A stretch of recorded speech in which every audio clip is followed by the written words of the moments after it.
शर्मा, आपको सीधे लिए चलते हैं रायपुर, जहां पर सीएम भूपेश बघेल 2022 मीडिया से बातचीत कर रहे हैं।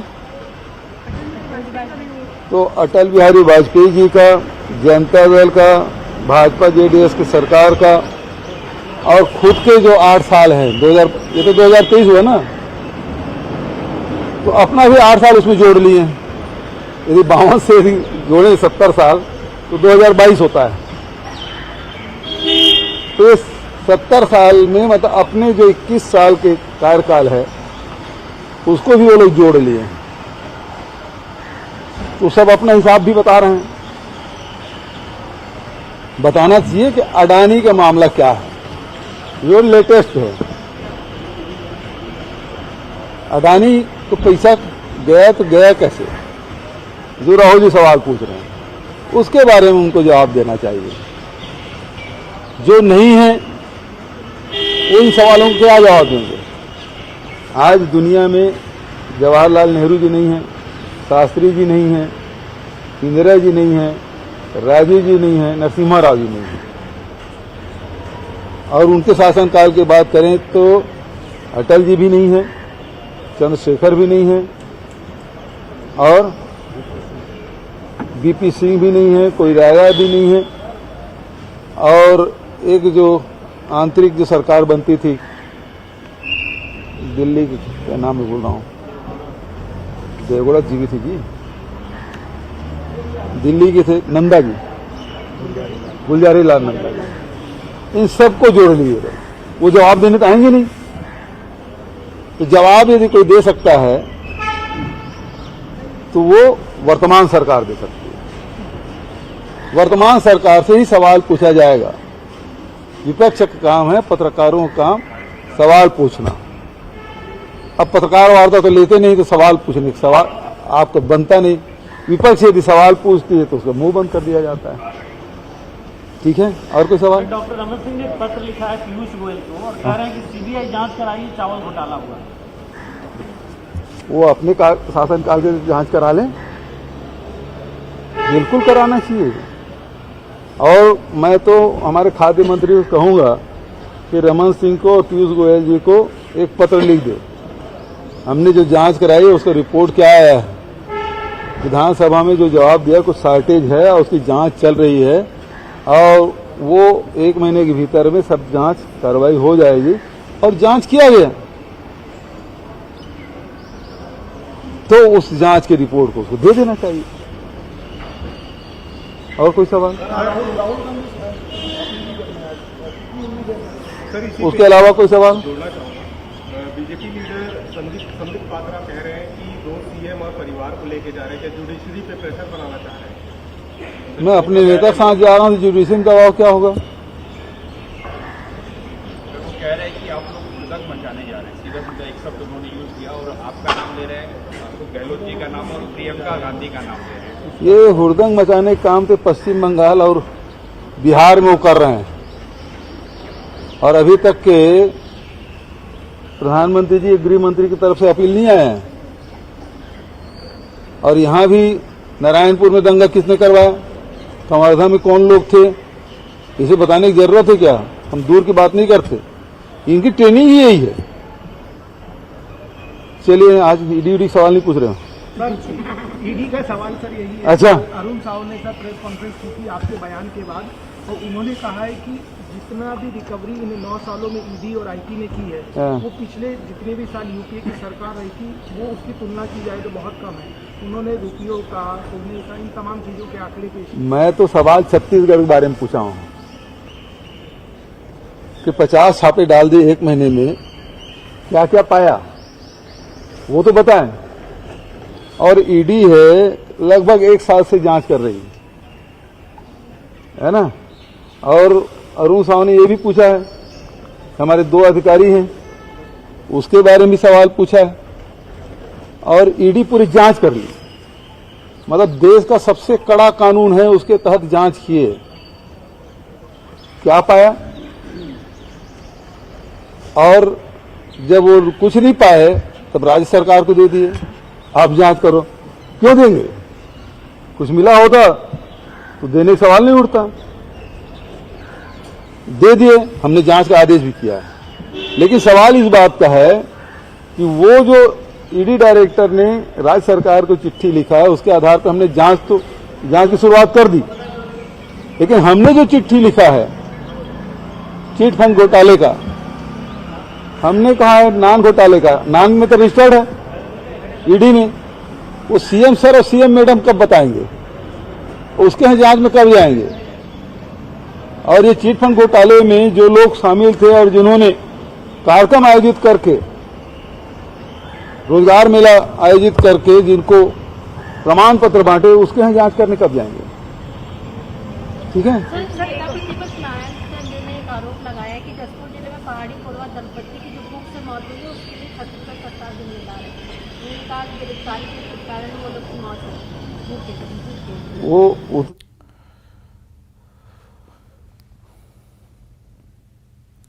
तो चलिए अब आगे बढ़ते हैं।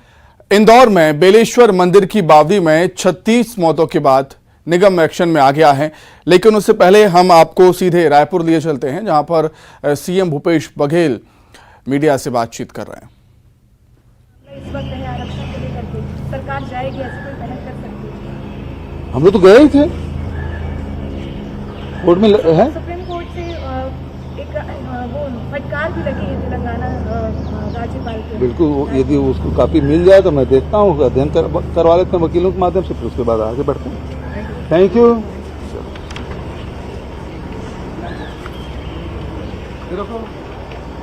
पावन को पहले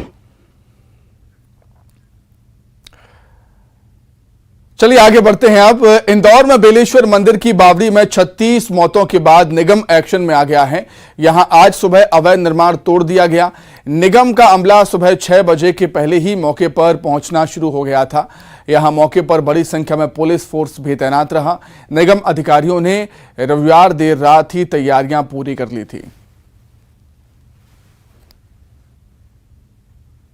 बावड़ी का तो हम भी चाहते थे कि वहां से वो हिस्सा क्लियर हो जाए, और हम मंदिर भी शायद इसी प्लानिंग से ही बन रहा था कि वहाँ की मूर्तियाँ इधर शिफ्ट हो जाए, और वहाँ का जो हिस्सा है बावड़ी को खोल के और थोड़ा वहाँ सौंदर्य का, जैसा यहाँ के मेरे को ट्रस्टियों ने और यहाँ के कर्ता-धर्ताओं ने बताया था, जानकारी दी थी, क्योंकि हम भी मंदिर से जुड़े हुए हैं तो सहयोग जड़ता हमसे होता है, करते ही है, तो उन्होंने बताई थी ऐसी प्लानिंग है। तो मेरा मत तो यही है, अगर सिर्फ बावड़ी वाला हिस्सा क्लियर हो जाता और मूर्तियाँ इस मंदिर में शिफ्ट हो जाती तो अच्छा रहता। अब मूर्तियाँ कहाँ शिफ्ट हो रही हैं? अभी तो फिलहाल बता रहे हैं शायद काटाफोड़ मंदिर में शिफ्ट करी है, उसके बाद अब करेंगे विचार, नहीं तो कहीं और अपना स्थान लेके मंदिर का निर्माण करेंगे। जन सहयोग से मंदिर बना हुआ था? जी, जन सहयोग से मंदिर बना। तो आप लोग क्या चाह रहे हैं? नहीं, हम तो हमारे चाहने से तो कुछ होगा ही नहीं, बस हमारी ये थी कि कम से कम जो मंदिर बना था लोगों के जन सहयोग से बना था और जनभावना से बना था, तो ये मंदिर न टूटता, बल्कि बावड़ी वाला हिस्सा साफ हो जाता, भले उसमें किसी को कोई आपत्ति नहीं थी। और जो ये मंदिर टूटा है, अब जिनके परिवारों में गमियां हुई है वो भी नहीं चाह रहे थे कि ये मंदिर टूटे, पर एकदम अचानक से टूटा है, वो समझ से परे है। यहाँ पर जैसे कि आपको पता है कि बहुत ही दुखद हादसा हुआ था, जो बावड़ी कोलैप्स हो गई थी और 36 लोगों की मृत्यु हो गई थी। तो इतनी इमरजेंसी सिचुएशन को देखते हुए और आगे ऐसा बिल्कुल भी लॉस नहीं हो, तो यहाँ पर जो स्ट्रक्चर विधि अनुसार नहीं बना हुआ है उसको स्ट्रक्चर को हटा दिया गया है। बावड़ी को भी भरकर इस एरिया को सेफ बनाने का आज प्रयास करा गया है। सबसे पहले तो हमेशा एरिया को एसेस करते हैं, लोगों से बात करते हैं, सबकी सहमति लेते हैं और मिनिमम डैमेज के साथ मैक्सिमम सेफ्टी इंश्योर करें, इस तरह का काम करा जाता है। मूर्तियों को प्रॉपर विधि विधान से हटाया गया है और उसको प्रॉपर विधि विधान से ही पूरी प्राण प्रतिष्ठा करके प्रॉपर जो भगवान के सारे नियम कायदे होते हैं उसका पालन करते हुए उसको वापस एस्टैब्लिश कर दिया जाएगा। सीएम शिवराज आज बैतूल दौरे पर रहेंगे। सीएम दोपहर 2:30 बजे बैतूल पहुंचेंगे, जहां वे स्थानीय कार्यक्रम में भाग लेंगे। इसके बाद सीएम आज 5:45 बजे भोपाल के लिए रवाना होंगे। सीएम यहां मुख्यमंत्री भू अधिकार योजना के पट्टों का वितरण करेंगे। इसके साथ ही लाडली बहना सम्मेलन में शामिल होंगे। मुख्यमंत्री के दौरे को लेकर जिला मुख्यालय पर जोर शोर से तैयारियां की गई हैं।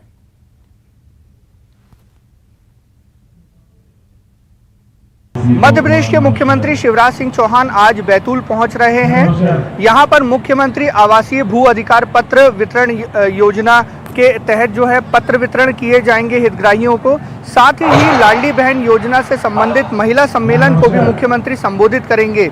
जो मुख्य कार्यक्रम है वो बैतूल के पुलिस परेड मैदान पर होना है, जहां इस समय हम मौजूद हैं। आप देख सकते हैं कितने बड़े पैमाने पर यहाँ पर व्यवस्था की गई है। तकरीबन यहाँ पर 50 से 60 हज़ार लोगों की जो है गैदरिंग होनी है और सभी के बैठने की यहाँ व्यवस्था की गई है। 4 जिलों से जो है महिलाएं, कार्यकर्ता और आमजन यहाँ पर पहुँचेंगे। अगर हम मुख्यमंत्री के मिनट टू मिनट कार्यक्रम की बात करें तो लगभग 2:35 पर, जो कि प्रशासन द्वारा उनका कार्यक्रम जारी किया गया है, 2:35 पर मुख्यमंत्री शिवराज सिंह चौहान बैतूल से 5 किलोमीटर दूर जो हेलीपैड बनाया गया है वहां पर उनका हेलीकॉप्टर लैंड होगा। उसके बाद वो सड़क मार्ग से इस मुख्य कार्यक्रम स्थल तक पहुंचेंगे। यहाँ पर तकरीबन सीएम 2.5 से पौने 3 घंटे तक रुकेंगे, विभिन्न योजनाओं का लोकार्पण करेंगे, शिलान्यास करेंगे और यहाँ पर जो जन समुदाय एकत्रित होगा उसे संबोधित भी करेंगे। जो सुरक्षा के लिहाज से अगर हम बात करें तो 4 जिलों से लगभग 1000 से ज़्यादा यहाँ पुलिस फोर्स बुलाया गया है। 500 से ज़्यादा बसों का अधिग्रहण किया गया है, जो कि लोगों को आने जाने में कोई असुविधा ना हो उसके लिए 500 से ज़्यादा बसों का अधिग्रहण किया गया है। बैतूल शहर में ही 3 बड़े जो हैं पार्किंग स्थल बनाए गए हैं, जिससे किसी तरह की कोई दिक्कतें ना हो। शहर के कई मार्गों पर जो है नो व्हीकल जोन बनाए गए हैं। दोपहर 1 बजे से शाम 6 बजे तक नो व्हीकल जोन रहेंगे। इन सड़कों पर आवाजाही नहीं होगी और लोगों को वैकल्पिक मार्गों का इस्तेमाल करना पड़ेगा आने जाने के लिए।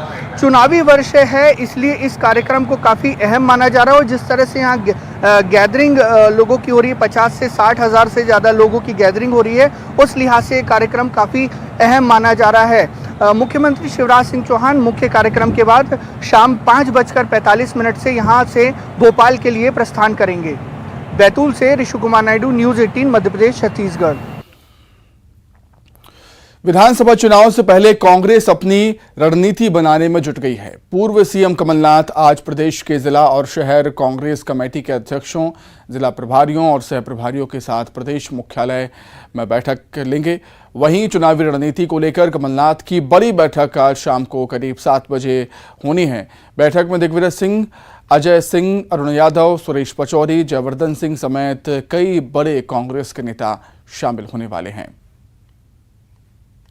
विधानसभा चुनाव की तैयारियों में लगी कांग्रेस पार्टी में अब बैठकों का दौर तेज हो गया है। आज सभी जिला अध्यक्ष, प्रभारी और सह प्रभारियों के साथ कमलनाथ की बड़ी बैठक चल रही है। पीसीसी में चल रही इस बैठक में संगठन को मजबूत बनाने, अब तक किए गए कामों का फीडबैक लिया जाएगा। इसके अलावा कांग्रेस पार्टी में आज शाम को राजनीतिक मामलों को लेकर भी एक महत्वपूर्ण बैठक बुलाई गई है, जिसमें चुनावी रणनीति तय करने से लेकर आगामी कार्य योजना को लेकर भी चर्चा की जाएगी। बताया जा रहा है कि राजनीतिक मामलों की कमेटी में उम्मीदवार के चयन से लेकर सर्वे रिपोर्ट के फीडबैक पर भी चर्चा होगी। ग्वालियर के बहुचर्चित एनएचएम संविदा भर्ती परीक्षा में पुलिस की जांच पूरी हो गई है। जांच में खुलासा हुआ है कि भर्ती परीक्षा आयोजित कराने वाली कंपनियों के कर्मचारियों ने ही साजिश को अंजाम दिया था। इन कर्मचारियों ने शिक्षा विभाग के सरगनाओं को 50 लाख रुपए में पेपर बेचा था। बता दें कि इस मामले में अब तक 16 आरोपियों की गिरफ्तारी हो चुकी है। ग्वालियर पुलिस ने एनएचएम भर्ती परीक्षा पर्चा लीक मामले में अपनी जांच पूरी कर ली है। ग्वालियर पुलिस ने इस मामले में एमईएल कंपनी के 3 कर्मचारियों को गिरफ्तार किया है। इसी के साथ इस पर्चा लीक कांड में अब तक 16 लोगों की गिरफ्तारी हो चुकी है। वहीं इस मामले की जांच भी पूरी हो चुकी है। पुलिस ने खुलासा किया है कि परीक्षा आयोजित कराने वाली एमईएल कंपनी के 3 कर्मचारी रवि, दीपक और चिराग ने मिलकर शिक्षा माफिया पुष्कर पांडे को एमईएल कंपनी से पर्चा लूट करके 50 लाख रुपए में बेचा था। इसी पर्चे को पुष्कर पांडे ने मध्य प्रदेश में अपने सहयोगियों के पास भेजा था और उसके बाद परीक्षा से पहले मध्य प्रदेश में आवेदकों से करीब 3 करोड़ रुपए से ज्यादा की डील की थी, जिसमें ये पर्चा उपलब्ध कराकर परीक्षा में इसी पर्चा आने का दावा किया गया था। लेकिन भर्ती परीक्षा के दौरान ही ग्वालियर क्राइम ब्रांच ने इस पर्चा लीक गैंग को दबोच लिया था और उसके बाद एक के बाद इस मामले में कई खुलासे हुए। अभी तक मध्य प्रदेश के 7, उत्तर प्रदेश के 5 सहित कुल 16 आरोपी इस केस में पुलिस ने गिरफ्तार किए हैं। साथ ही इस मामले की जांच भी पूरी कर ली है। अब बात यही सामने आई है कि MEL कंपनी के जो 3 कर्मचारी हैं, जिनके जरिए शिक्षा माफिया ने इस NHM भर्ती परीक्षा का पर्चा लीक किया था, उन कर्मचारियों से और भी कई खुलासे हो सकते हैं। लेकिन ग्वालियर के इस केस में ये जांच पूरी हो चुकी है। आपको बता दें कि MEL कंपनी ने ग्वालियर मध्य प्रदेश के अलावा भी देश की करीब 100 से ज़्यादा भर्ती परीक्षा को आयोजित किया था। ऐसे में सवाल उन परीक्षाओं पर भी खड़े हो रहे हैं जिनकी अभी जाँच नहीं हुई है। हो सकता है कि उनकी जांच के बाद कई और खुलासे इस गैंग के बारे में होंगे। सुशील कौशिक, न्यूज़ 18 ग्वालियर। छत्तीसगढ़ के 14 बीजेपी विधायक 5 अप्रैल को प्रधानमंत्री मोदी से मुलाकात करेंगे। पूर्व मुख्यमंत्री डॉक्टर रमन सिंह के नेतृत्व में सभी विधायक दलों का प्रतिनिधिमंडल दिल्ली जाएगा, जहां प्रधानमंत्री कार्यालय में सभी बीजेपी के विधायकों की पीएम मोदी से मुलाकात होनी है। बताया जा रहा है कि इस दौरान छत्तीसगढ़ के ताजा राजनीतिक हालात पर चर्चा हो सकती है। छत्तीसगढ़ में 2023 में विधानसभा का चुनाव होना है और ऐसे में राजनीतिक सरगर्मी तेज हो गई है। छत्तीसगढ़ के भाजपा विधायक पहली बार प्रधानमंत्री नरेंद्र मोदी से 4 साल बाद मिलने जाएंगे और उन्हें वक्त भी मिला है। पूर्व मुख्यमंत्री डॉक्टर रमन सिंह की अगुवाई में प्रदेश के 14 जो बीजेपी विधायक हैं वह वहां जाएंगे और उसे लेकर के चर्चा करेंगे। सबसे खास बात यही है कि छत्तीसगढ़ की जो राजनीति परिदृश्य है उसको लेकर के प्रधानमंत्री नरेंद्र मोदी से अपनी राय रखेंगे, अपनी जो अनुभव है वो वहां पर साझा करेंगे। इससे पहले भी छत्तीसगढ़ के जो भाजपा विधायक हैं लगातार सरकार को सदन से लेकर सड़क तक घेर रहे हैं, चाहे वो छत्तीसगढ़ में कानून की व्यवस्था हो, धान खरीदी का मामला हो और इसके अलावा अन्य जो मुद्दे हैं उसे बीजेपी लगातार उठा रही है। और यही ये वजह है कि वहां पर जब जाएंगे तो बीजेपी के विधायक छत्तीसगढ़ में जिस तरह से वो आरोप लगाते रहे हैं उन मुद्दों को लेकर के चर्चा करेंगे। और सबसे खास बात यह है कि छत्तीसगढ़ में 15 सालों तक बीजेपी की सत्ता रही और करारी शिकस्त मिली, तो एक मंथन भी होगा, एक विचार विमर्श भी होगा। उसके बाद बीजेपी हो सकता है कि नई ताकत, नई ऊर्जा के साथ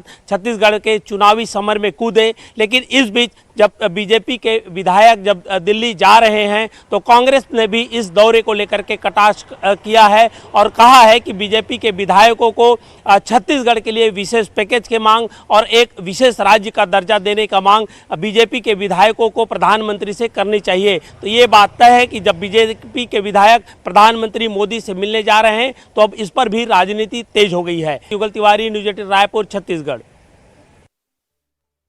भोपाल से बड़ी खबर, कमलनाथ ने बड़ा बयान दिया है। कहा है कि बीजेपी के कई नेता कांग्रेस में शामिल होंगे।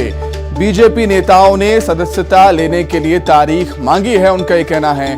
और आगे वो ये कहते हैं कि बीजेपी विधायकों के कांग्रेस ज्वाइन करने पर बोले हैं कमलनाथ कि जमीन से जुड़े नेता से मुझे मतलब है।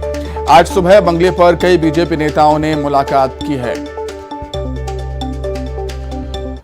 आज सुबह मुझे अध्यक्ष के सामने मिले, पूर्व सीएम हमारे कांग्रेस के साथ आए, विधायक भी मिले मुझे बहुत से वरिष्ठ बीजेपी के लोग। देखिए, विधायकों की कोई कीमत नहीं कि वो आए जाएं। हाँ, ये बात कि ये विधायक है, ये ज्वाइन कर रहा है, मैं क्या करूंगा? मैं तो जो जमीन के नजदीक है, जो लोगों के नजदीक है, वो लोग का वजन है। मैं ये हमेशा कहता हूँ। लोग आपसे आज मिले, कांग्रेस में शामिल होंगे क्या? हाँ, वो तो कह रहे हैं, मुझे तारीख बताइए, हम यही करेंगे पीसीसी में, जैसे उस दिन यादवंत सिंह ने किया था। हाँ, उन्होंने सब अपनी बात रखी। कितने नेता हैं सर ऐसे वरिष्ठ नेता? बहुत सारे हैं, हर जिले में हैं भाई। मेरे पास तो फुर्सत नहीं है अभी मिलने की, पर इसलिए मैं कहता हूँ जनरल में आ जाइए, मैं प्राइवेटली नहीं मिलता किसी। क्योंकि जो जमीन से जुड़ा हुआ है, जो पब्लिक से जुड़ा हुआ है, उसको परेशानी नहीं है मिलने में, वो छिप के नहीं मिलना चाहता।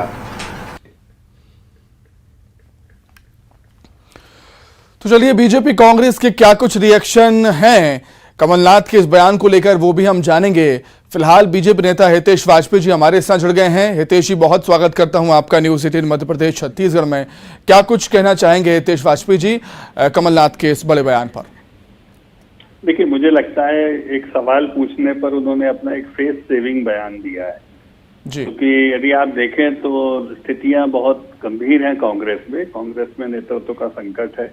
लगभग महीने बाद तो कमलनाथ जी अवतरित हुए हैं और दिल्ली के राडार पे मध्य प्रदेश है ही नहीं। आज जब ये तय है कि प्रमुख नेता सारे सूरत बुलाए गए हैं राहुल गांधी के जो विषय, तो पूरी कांग्रेस राहुल गांधी में उलझ कर रह गई है, तो केंद्र में राडार पर नहीं है। दूसरा आपने देखा, जो मैं आपको कह रहा था कि सूरत में मध्य प्रदेश से कोई नेता बुलाया ही नहीं गया है, जबकि सारे प्रमुख नेता आपके भी जानकारी में होगा नेशनल डेस्क की कि वहां पर बुलाए गए हैं। तो केंद्र का मध्य प्रदेश में विश्वास नहीं है, मध्य प्रदेश का केंद्र में नहीं है, कुल मिला के जनता का उनमें नहीं है, कार्यकर्ताओं का कमलनाथ जी में नहीं है, क्योंकि वो बातचीत के लिए उपलब्ध नहीं होते हैं। और इसीलिए मैं देखता हूँ, और जो मेरे पास सूचना है, लगभग 10-12 ऐसे लोग हैं विधायक और बाकी दीगर, जो आयरॉनिकली आम आदमी पार्टी के संपर्क में है विंध्य में और बुंदेलखंड में। ये जो हमारे पास सूचनाएं हैं वो उस प्रकार की हैं।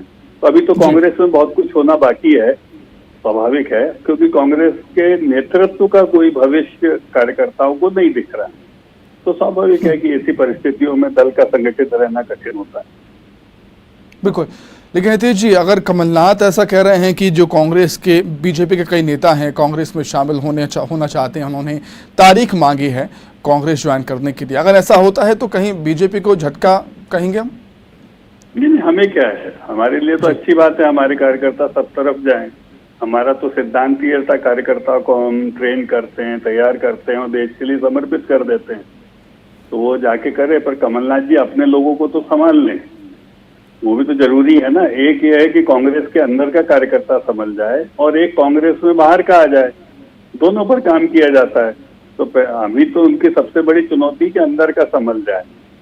तो ये सब ख्याल जो है, देखिए, मॉरल बूस्टिंग के लिए कही गई बातें ज्यादा हैं।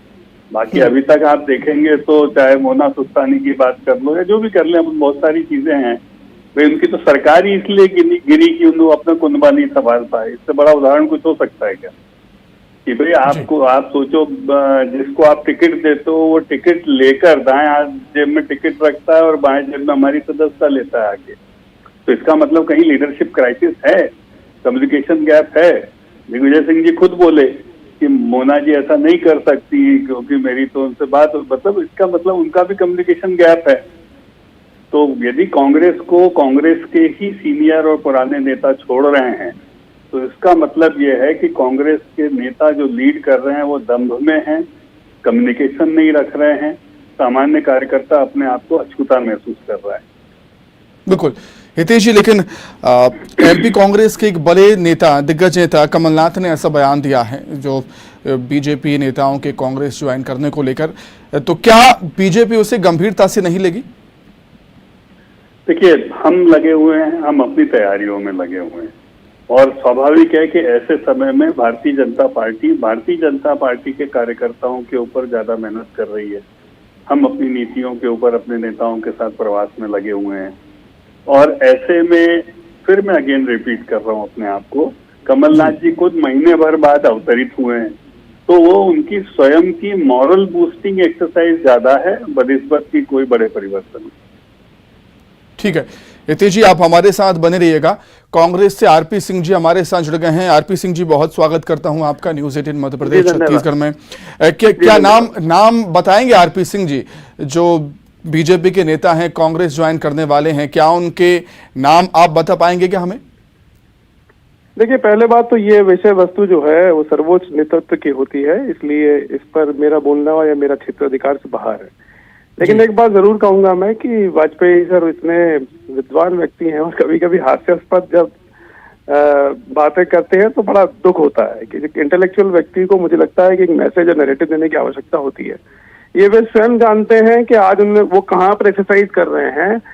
जब से ज्योतिरादित्य सिंधिया जी का इनके यहाँ मैं कहूंगा कि आगमन हुआ है, उसके बाद से पूरी भारतीय जनता पार्टी के स्थापित जितने भी लीडर्स हैं वो सबके सब अपने अस्तित्व की लड़ाई में लगे हैं। मैं तो कहूंगा कि शिवराज सिंह जी से लेके सारे के सारे ग्वालियर चंबल अंचल में तो ये स्थिति है कि स्थापित और आयातित लीडर्स के बीच में इतना सिर्फ फुटअव्वल है कि यहाँ पे यदि एक छोटी से भी अगर फीता कटता है तो उसके लिए प्रतिस्पर्धा लग जाती है।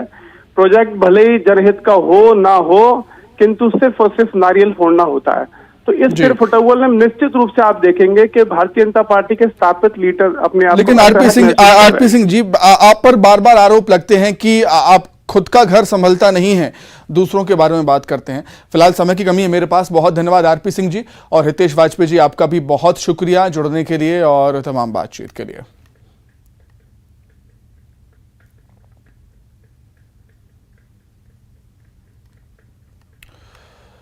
तो इसी के साथ ही फिलहाल इस बुलेटिन में इतना ही। खबरें लगातार जारी है। नमस्कार।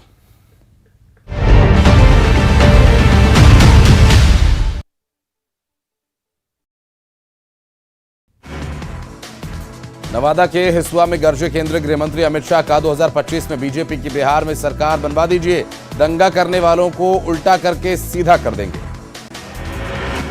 सीएम नीतीश ने हिंसा पर सख्ती से काबू के लिए दिए निर्देश, नालंदा के मृतक के परिजनों से की बात। मुख्य सचिव और डीजीपी ने कहा नियंत्रण में है हालात। बिहार में हिंसा पर एक्शन में सरकार, अमन शांति